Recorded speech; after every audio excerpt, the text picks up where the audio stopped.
RickDaSquirrel's Kong-a-Thon.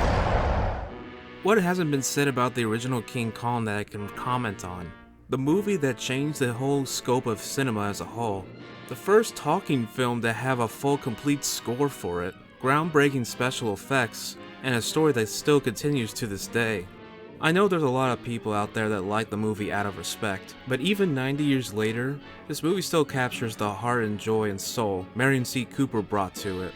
The special effects today seem cheesy, but you gotta remember that this is 90 years old. People were blown away by this. Some of it is still technically impressive today.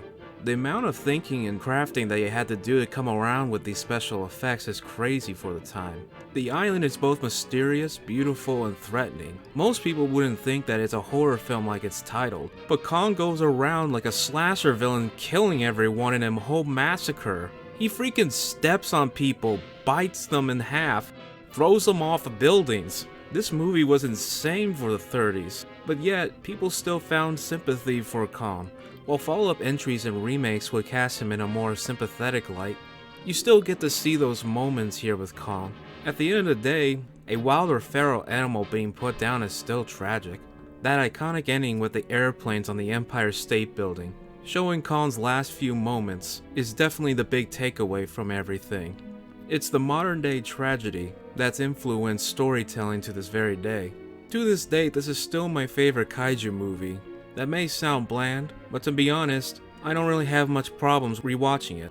Sure, there's stuff in it that doesn't age well. It's not the most exciting movie or the most fun, but I think it's probably the most well-rounded kaiju movie I've ever seen. At least to me. It's a combination of fun and respect for the movie, as it still reigns as one of my favorite movies and my favorite kaiju film. If you haven't seen the original yet, please do. It's required viewing for any kaiju fan, at least for historic's sake. The remakes have done things better than they have in the original, but overall I think the 33 film still holds that top spot.